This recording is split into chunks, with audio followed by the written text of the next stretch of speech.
doing great. Hey, thanks for having me on the show. I'm excited because we got finally we got connected, and it was by the time you and I got connected, I had listened to your multiple interviews with you, and so you were already kind of famous in my world as I was internet stalking you on these podcasts. I think it was Capital Allocators and then the Private Equity Fundcast, where I've been enjoying listening to other people's shows because I don't like to go back and listen to my own. But what I'm excited to have you on because you have a very unique approach on how you got into private equity, your past, and then also the book that you released that I wish I would have read before we sold our business. So, before we really get into it, Brent, like why don't you just give the listeners a little bit of the cliff notes of how you got to where you are today?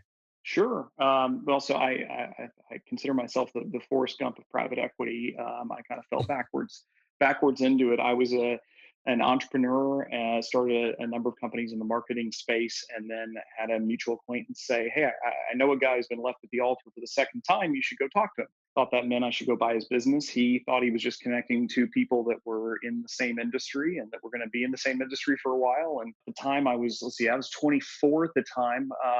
If you look, see me now, I look about 21, 22 now, and I probably looked about 14 then. And sat across from this guy who was a business owner, a longtime business owner, and was ready to make a change. And, I said, I want to buy your business. And he laughed at me and said, two grown men have tried to buy my business, and you're telling me you now want to try to buy it? Yeah, good luck. And I said, well, no, I own companies in the marketing space. And we talked about the business. And ultimately, he threw out a number that he wanted. And I said, there's no way I could pay that. But I gave him another number that I could pay. And he said, well, I'd never sell it for that. And so I said, no problem. And we didn't talk for 7 months. And then 7 months later, out of the blue, he said, I just renewed my largest account. The business is in great shape. I'm ready to go.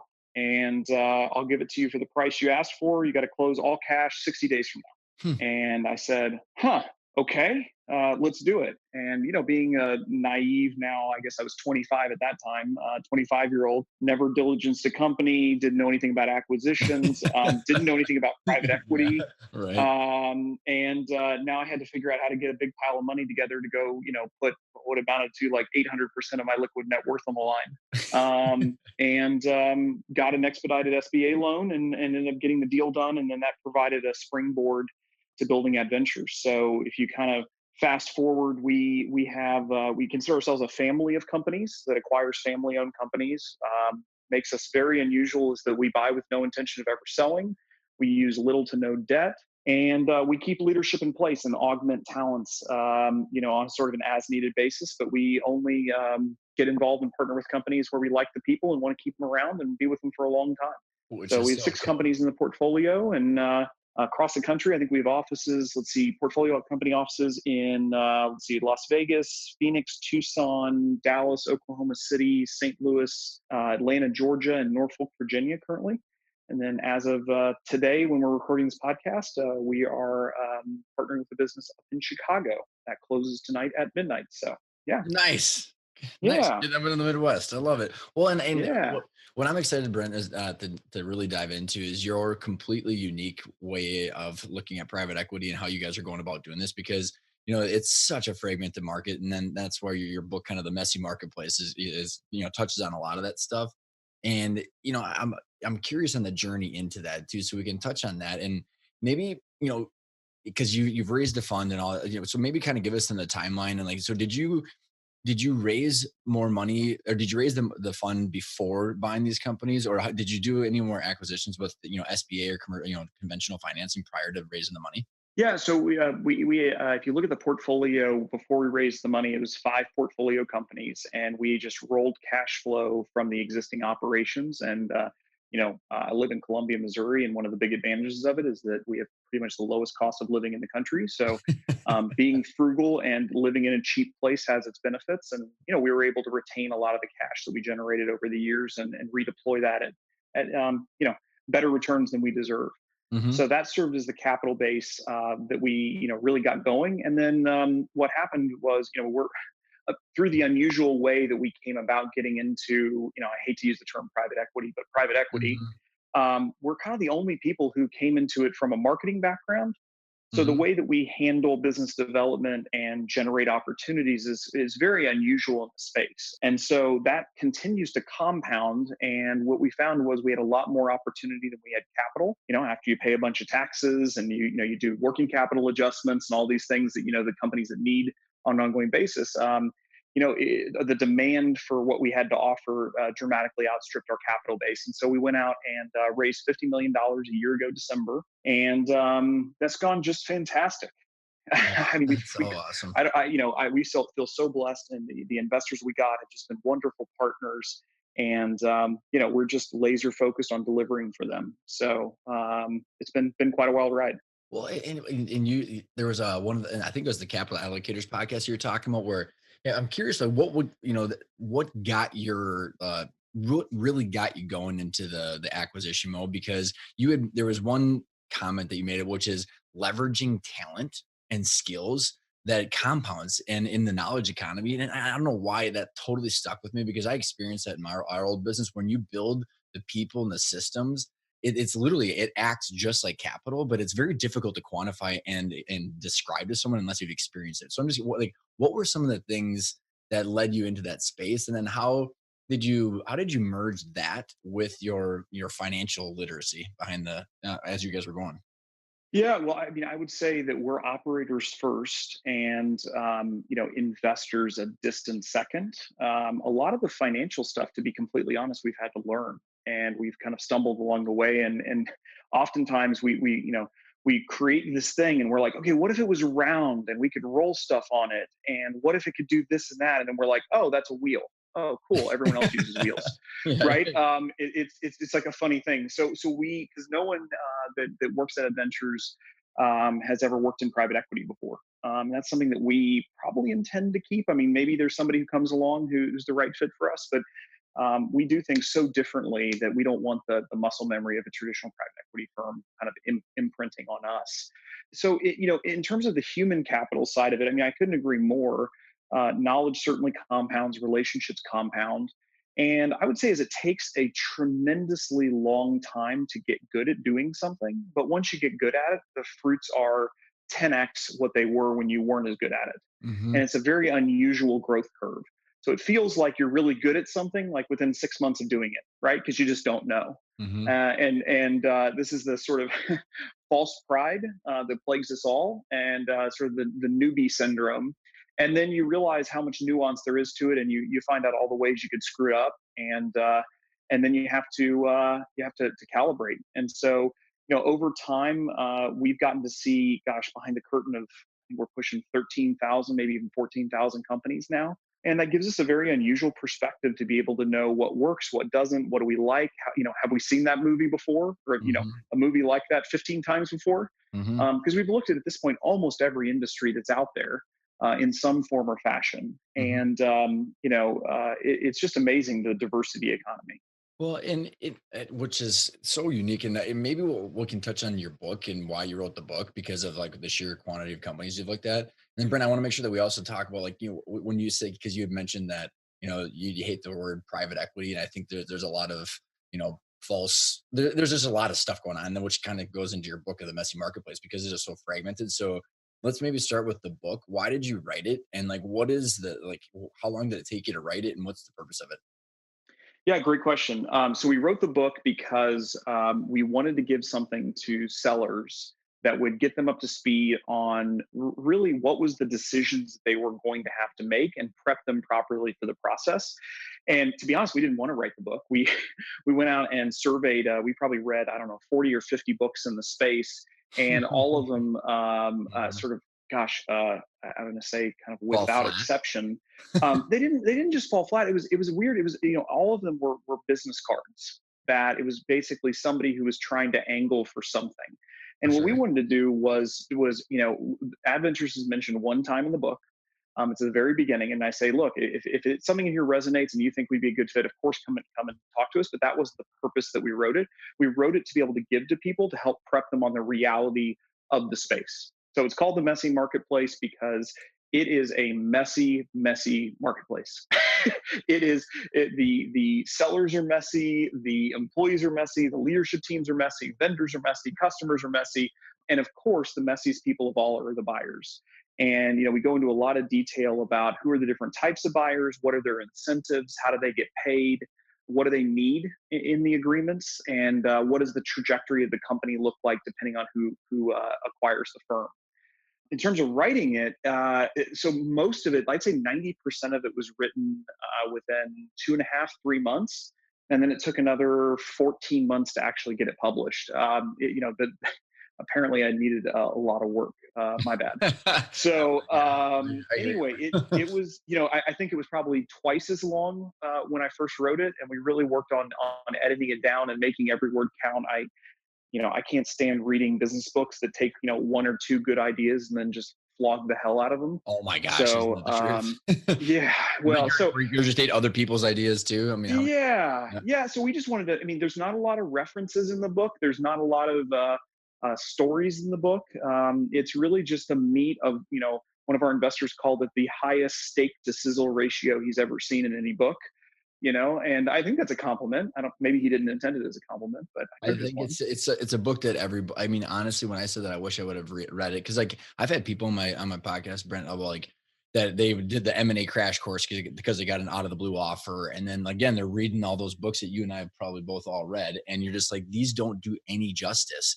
And this kind of this whole topic kind of will dovetail into how you raise your money and the limited partners that you got, and like the purpose behind that capital because as I've pulled this thread over the last 5 years, you follow the money and you'll find the motivation, right? And Yep. like, and it's so complicated. Like, I mean, I've said to people, like, I've spent 5 years, thousands and thousands of interviews with owners and on the podcast and specialists, and you just like to learn what you put in that book or to learn enough information to be able to have a dialogue with someone is it's a such a huge mountain to climb. It's almost unreal.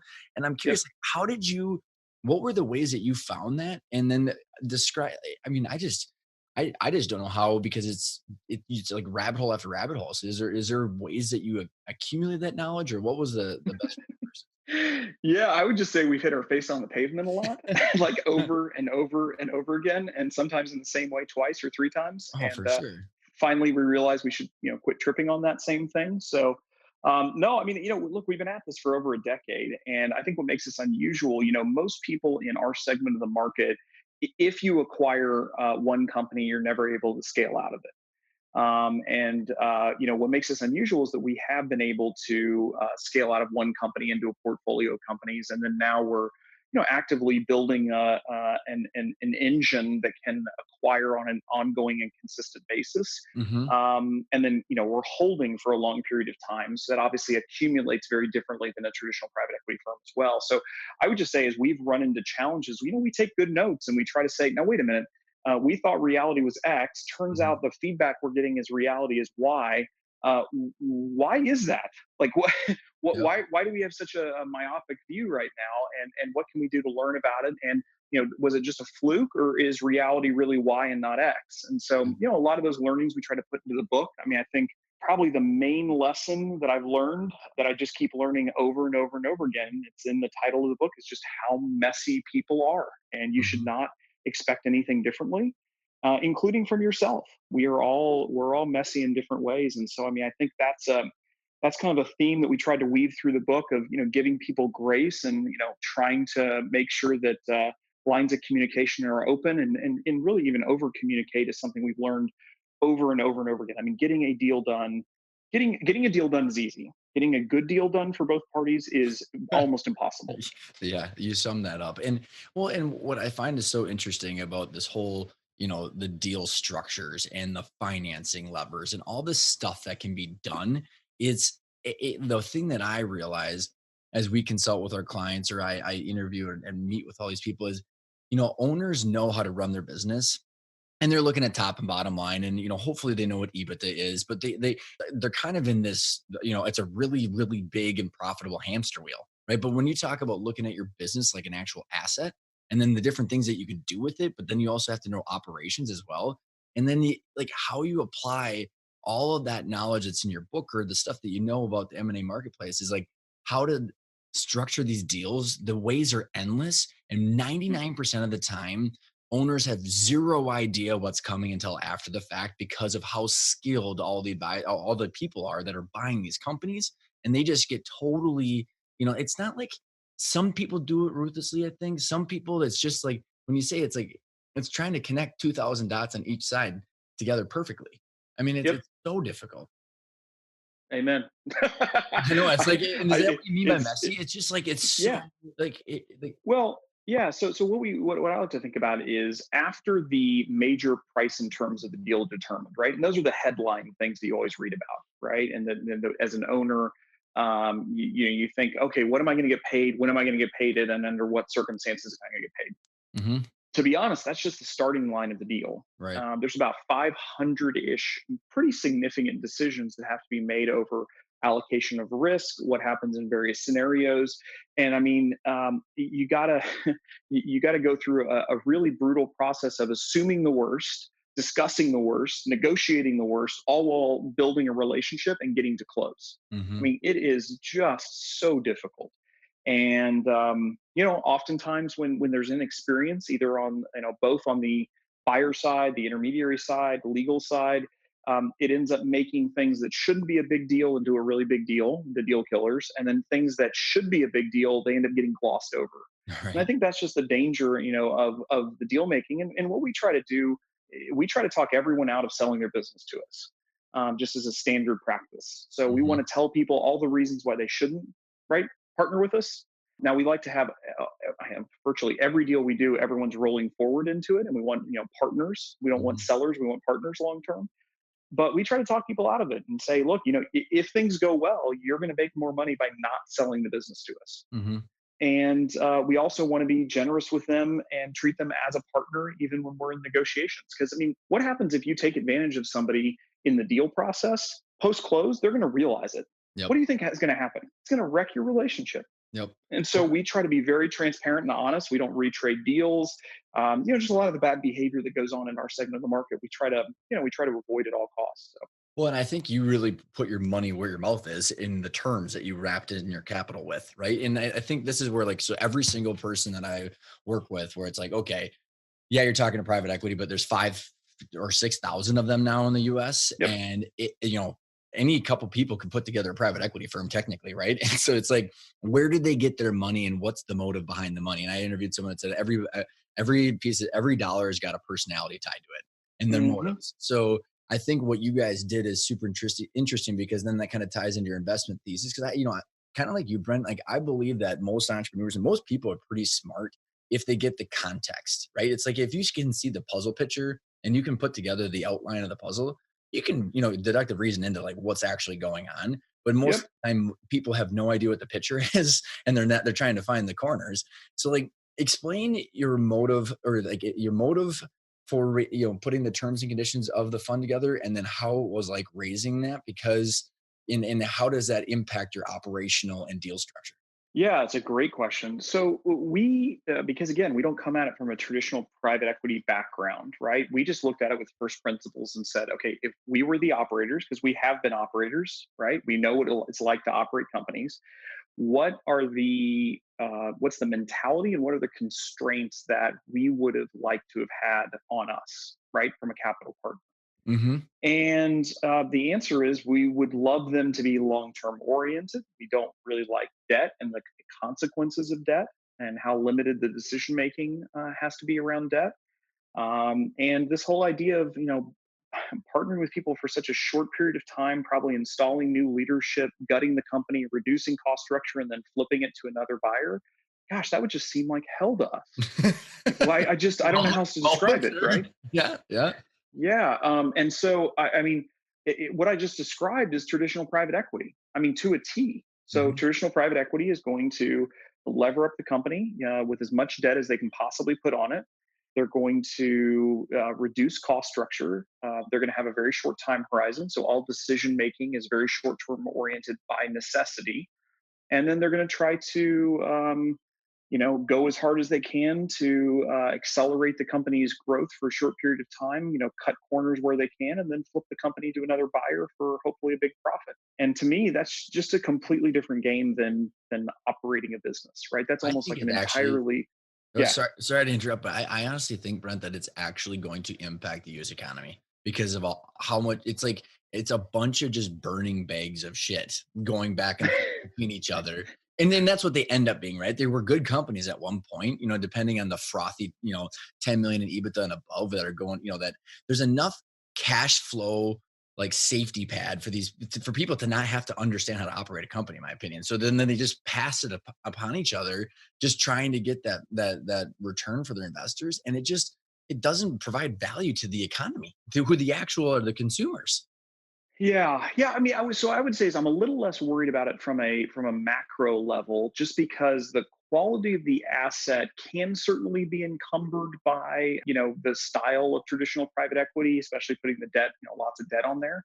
But the underlying asset's going to be owned by somebody at a certain point, right? So a lot of times, what you'll see in traditional private equity deals that go south is just a brutal recap of the investors. The employees get screwed certainly on an individual basis, like on an individual company basis, it's terrible. But Hmm. from a macro perspective, the economy, I don't think the damage is big enough to really have a big macro effect. But I mean, certainly on a micro level, I mean, it's a brutal existence. And I mean, look, I know guys in the space who I respect, but they tell their employer, portfolio companies, like, we're going to own you for no more than 3 years. You have 4 board meetings a year. That means you have 12 times to impress me. Don't screw it up, That's right? crazy, Like, man. Yeah. it's just a very different mentality. So for us, to get back to what we do, so in many ways we're the inverse of that. So we're buying with no intention of ever selling. Doesn't mean we won't ever sell. There are good reasons and bad reasons to sell. We can talk about that maybe a little bit later if you're curious. Hmm. But we buy with no intention of ever selling. We keep leadership in place. We use very little debt, and we have an incredibly long time horizon by the nature of the fact that we got a 27-year fund life with an option to renew at year 25, which makes us functionally permanent, right? I mean, nothing's permanent, but Hmm. 27 years plus options to go further than that. I mean, that's just an incredibly long runway. And so we're able to ask our portfolio companies our favorite question, which is, what are the places where we could invest now that would be high probability, high return opportunities, but maybe wouldn't show themselves for 3 to 5 years? No one else can ask that question. It's amazing. And I think about like, what, first of all, before I go down like the operational stuff and what that actually can do to the business and how liberating that capital partner structure is maybe what were the investors like that you were going to, like, and I'm just from my own like perception, it was like I'm assuming you went to like family offices and like people that like their intentions are just cash flow, let alone a liquidation event to pay down liabilities or something like that. I mean, like what was how did you find these people, and then what gravitated them towards investing with you guys? Well, interesting fact. We've never reached out to any prospective LP in the history of Adventures. So everyone's been inbound. And that's a kind of a requirement for us, is anybody who we talk to from an investor perspective, we want to have read about us, gotten to know us through the material, through the podcast, through the articles we've written, stuff on our website, and then reach out and pre-qualify themselves. We do not, That's we awesome. have never in the history of the firm reached out to somebody and said, hey, my name's Brent. I'm the founder and CEO of Adventures, and gosh, we have a deal for you, right? That's just not our style. So we, in the first fund, it was really just an accumulation of people we'd talked to over a decade, who had expressed interest in what we were doing, how we were doing it. And when we put forth the terms to raise, many of them laughed at us and said, well, first of all, no. Second of all, no one is going to say yes. So why don't you guys just do something traditional, do 2 and 20, and go on your merry way and raise your money and do like everyone else? And we said, yeah, no, that's not going to work for us. And so, I mean, a lot of people thought and probably still think we're insane. The structures worked out incredibly well, but I'm sure, people can come up with all kinds of reasons not to do something. And so it basically, what we found out in the first fund was this really simple but incredibly powerful idea of career risk, which is, if you have, it's an agency problem. If you are in charge of a pool of money and you could be fired as the result of how you manage that pool of money, you could not invest in our first fund, just full stop. Hmm. So what happened was, we had people who said, look, I believe in what you all are doing. I think I would invest my own money, But if I put my firm's money, if it's a family office or an Yep. endowment or a pension fund, if I put my family's money, or the money that's at, that I'm a steward of, into this thing, and you guys do great, it's not going to move the needle for me that much, right? Just as an overall percentage of the portfolio. Yep. And if you guys do really poorly, it's going to make me look stupid, and I could lose my job or get demoted.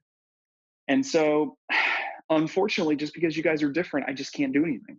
And look, people that told us that up front greatly appreciated it. It was Yeah, no kidding. fantastic, Yeah, yeah. right? Yeses and nos will make you a bunch of money. Maybes will kill you, right? Totally. Yep, yep.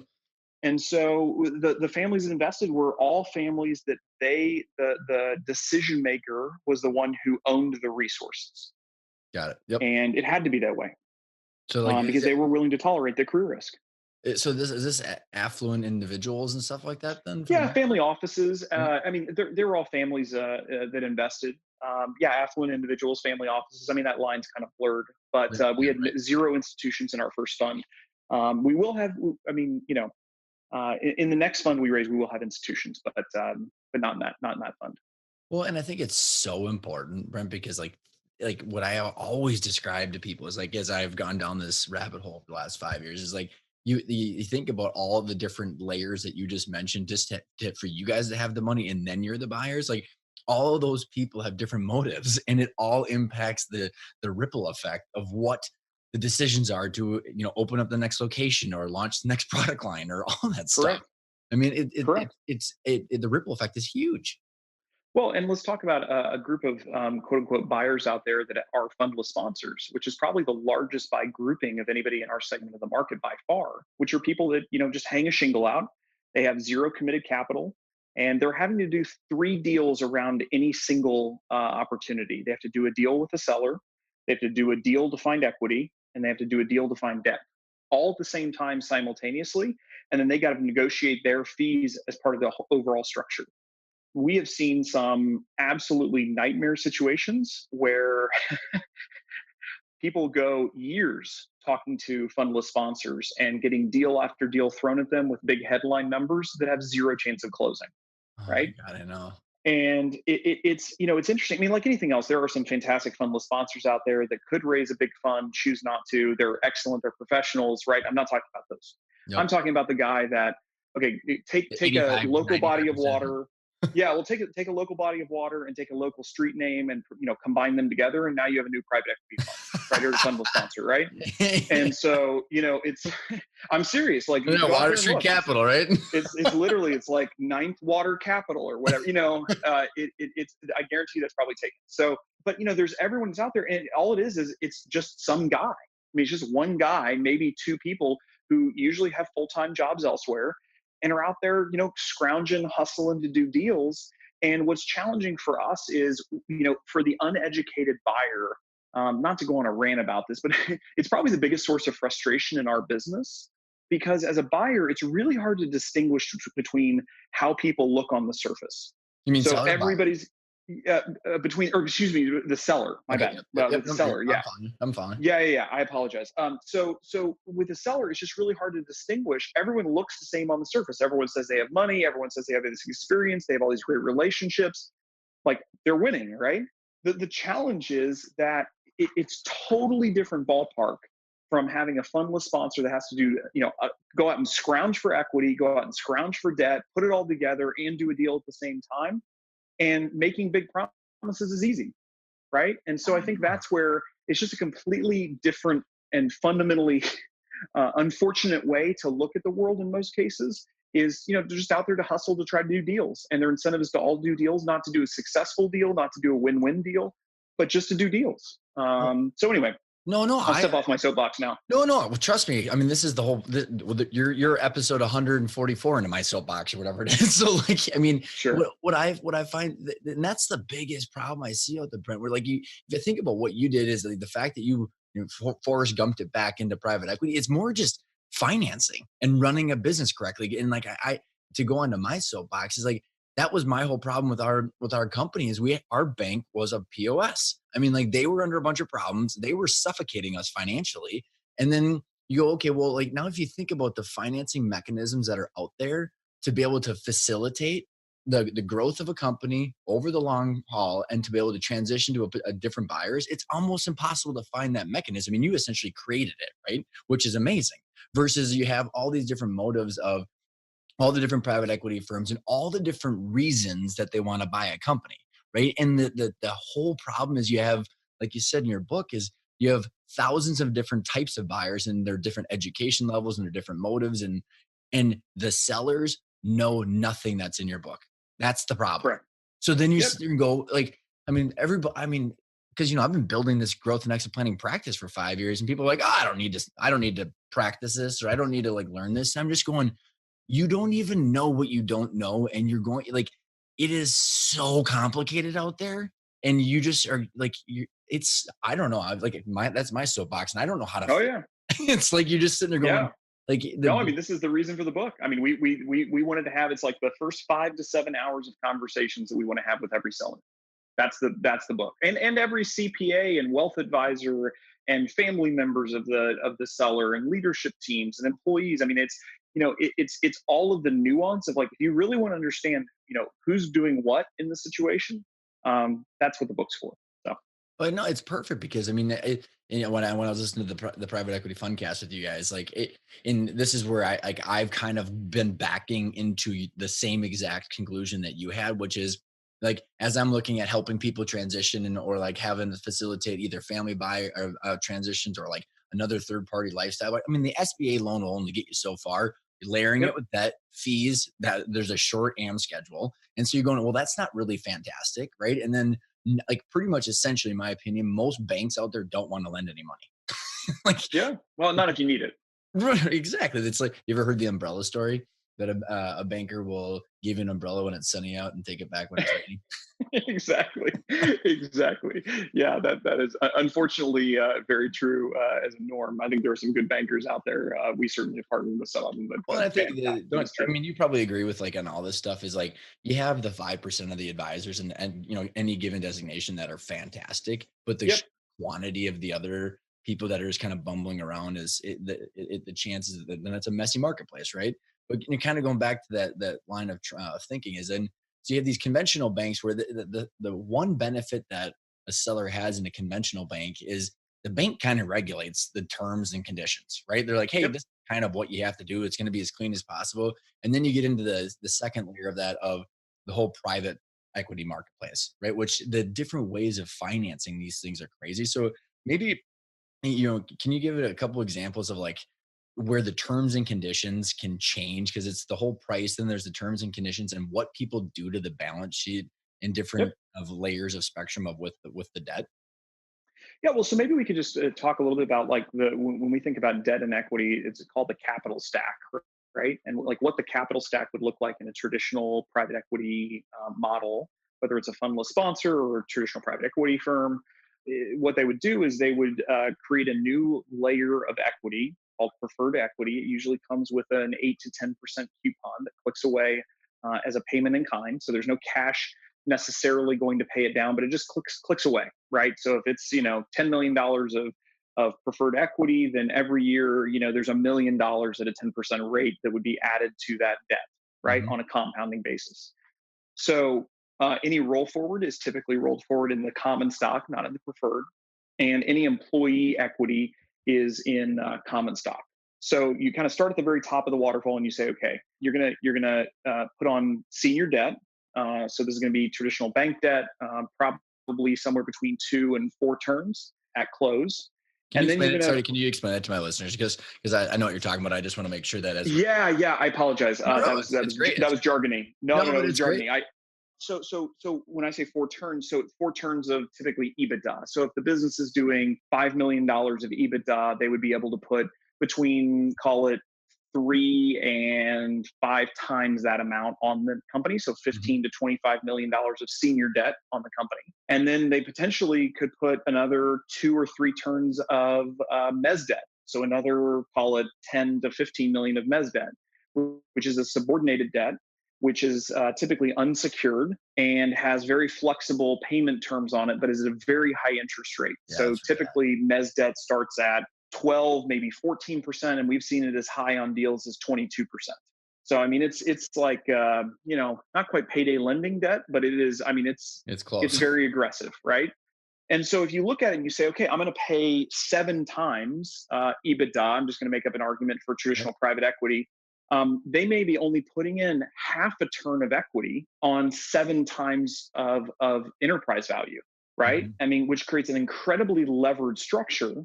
And what happens is, that waterfall's created. So senior debt sits at the top, mezz debt comes down, below that, and then the preferred equity, and then the preferred, and then the common stock. And so the money has to flow all the way down to the common stock for really anybody who's rolling forward, for employees, any incentive compensation. I mean, that's where it gets really interesting. And it creates a highly levered structure that if things go great, everyone makes a bunch of money and everyone wins. If things go even just good, you are setting yourselves up for a lot of pain. And I know. that's just completely different. So how we structure deals, the last 2 deals that we did, we paid all of our purchase in equity with a little bit of seller debt that they came along, which we paid off shortly thereafter, and just one common class of stock. Everyone eats from the same table. Everyone shares in the fruit at the same time, and we just think it's a much better way to go about business. Like if you have to have a PhD to understand how your performance affects the compensation you get, I mean I think that's a problem. Well, and now think about that. Well, totally agree. And then think about how, like, I mean, so one of my buddies just sold his company for north of 25 million bucks, and he had 20 plus offers on the table. Huge swing in how much the price was, but the terms and conditions. No, I mean, think about these owners who are like, first of all, if you're doing 5 million in EBITDA and all of a sudden you got what, 3.5 million in debt payments every single year, like, Yep, how are you reinvesting in the business? And like, what you happens if can't. you I know. And then what happens Yeah, if you have like, China tariffs or something like that, trade tariffs? you go out Like, of business. no, it's so stressful. And like, so then like the owner's sitting there going, well, I got 25%, that I rolled forward, but in what part of the cap stack is that? Right. And then like, how stressful is that as you're like cutting, it's so, but you have to have a PhD to sell your company. Yeah. Yep. No, and I think this is where, what we try to do is really give people an apples to apples comparison. So if you're not using any debt or very little debt, it's just going to be a completely different structure and a completely different way to look at it than if you use a bunch of debt. I mean, it's not, it doesn't take a rocket scientist to know that if you put a bunch of debt on a company, you can pay more at close, right? Mhm, Like, mhm, because you're subordinating everything else, any roll forward to that big stack of debt, right? So mhm. you're pulling out more of the value of the company. And look, for owners who could care less other than they just want the biggest check at close, like it's a great option, right? I mean, I know people who've done that. I mean, the companies have done poorly afterwards and they don't care, Yep. right? I Yep. mean, it is Yep. what it is. Yep. If you care about your employees, you care about the reputation, you care about the business, it's a pretty precarious situation. And so I mean, for us, we like sellers who care deeply about their employees and about the business. We think that's a really nice selection bias. And of course, we're going to have to pay in the same ballpark as everyone else, but obviously offering it in a completely different structure, we think is a tiebreaker in our favor. Mhm. Well, I mean, it's just so clean, and then you're actually partnering with them versus using them as a springboard Sure. for something else. Is there any reason that you don't put any like conventional financing on it, or like something that's a 20-year, so you can at least Yeah. pull a little bit? Yeah. The biggest reason is the complexity of close and getting to close.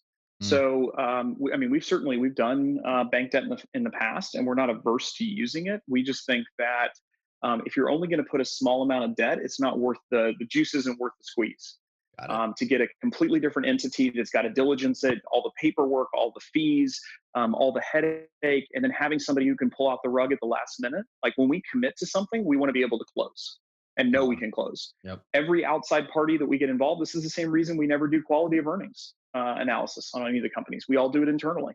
This is the same reason why we carry in-house counsel, because we want the surety to know that when we commit to doing something, we can go as hard as we can on it. We don't want somebody's outside schedule to affect it, Hmm. and we don't want outside parties to have influence over our ability to do the deal or not.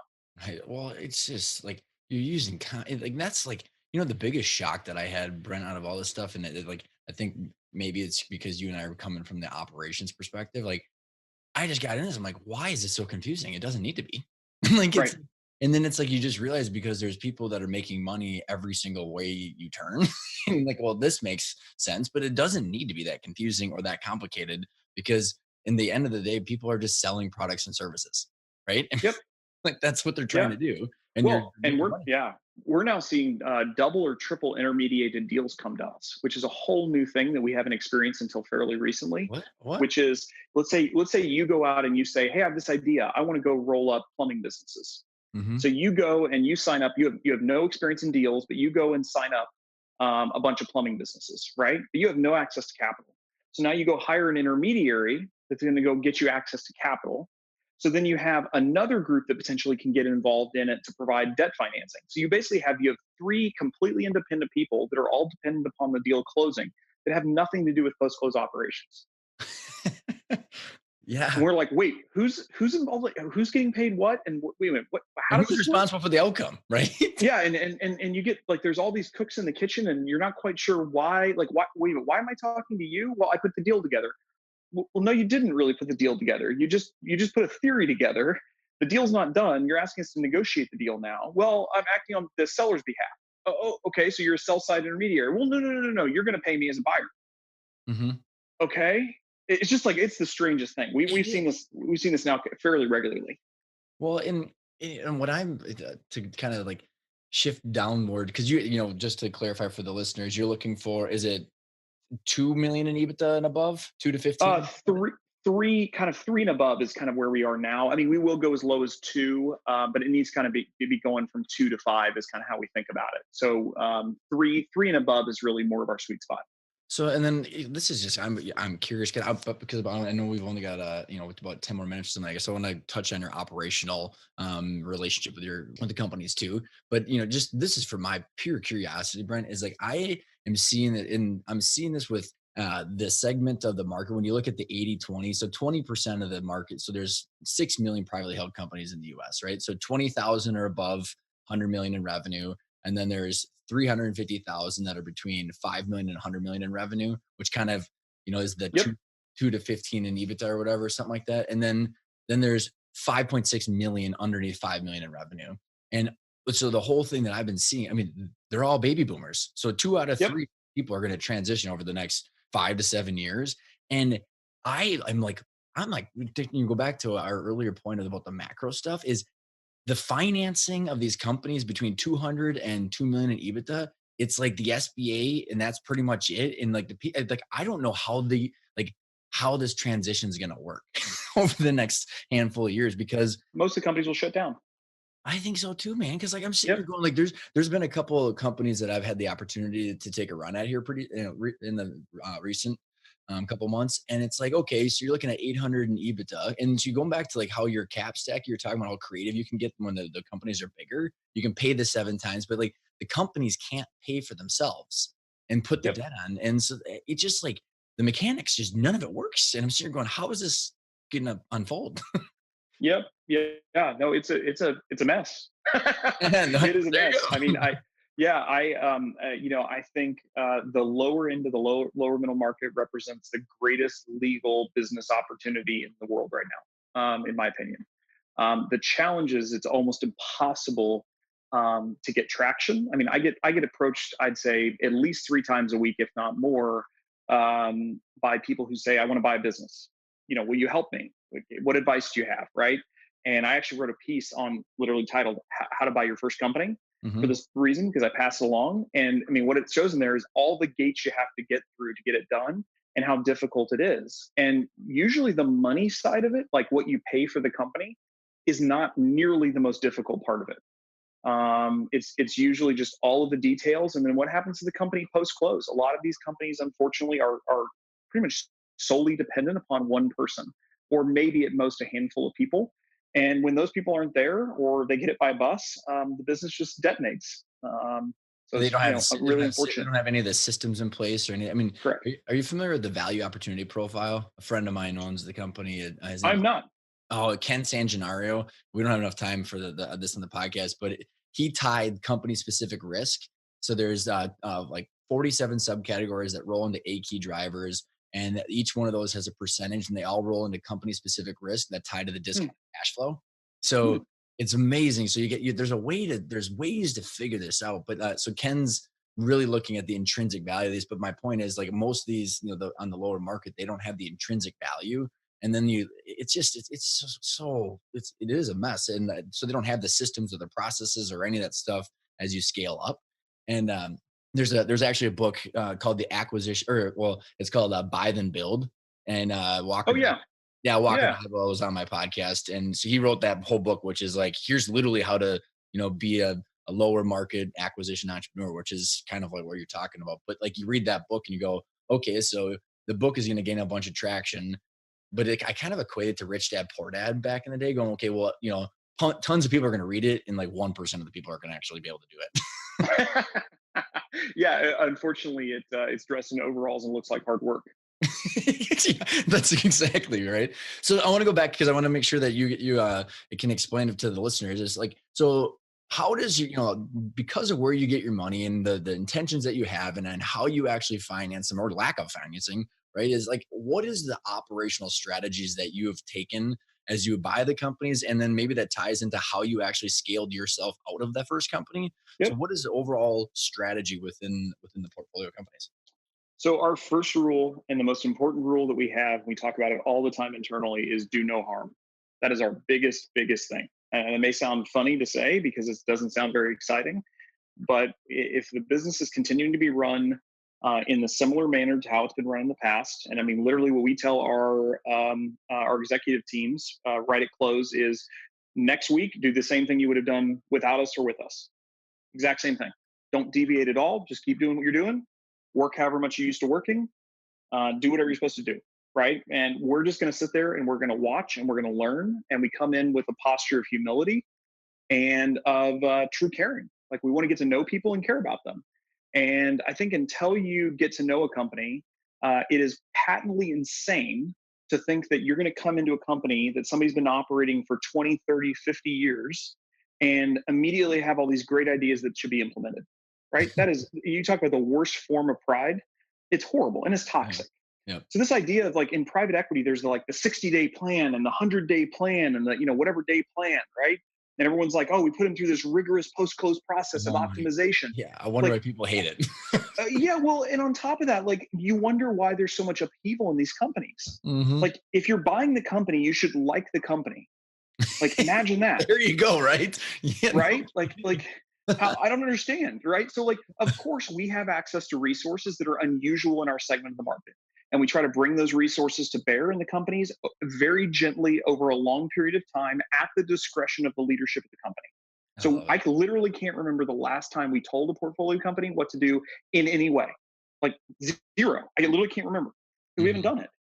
So what we always do is we always say to the leadership, okay, you all are incentivized to do well. We want you to do well because if you do well, that means we're doing well. Here are the resources that we have access to that are maybe unusual talents, right? Hmm. And if you think those would be useful, let us know and invite us in. Hmm. So we want invitations. But the last thing we want to come in and do is say, okay, guess what, guys? We're going to extend our payment terms from 30 days to 90 days. Tell all your vendors, right? And then I they're like, know. well, we just lost our three best vendors that we've had for 20 years. I don't care. Figure it out. And they're like, oh, we have all kinds of problems with quality now. Oh, do you? Well, why do you have problems with quality? Well, because we lost all our great vendors. Oh, Oh, I that know. sucks for you guys, I right? know.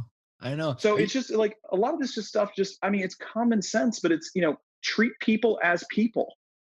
Like, that's what it just comes down to. I Respect know. them. I know. I know. It's so are you familiar with the book Conscious Capitalism? Yep.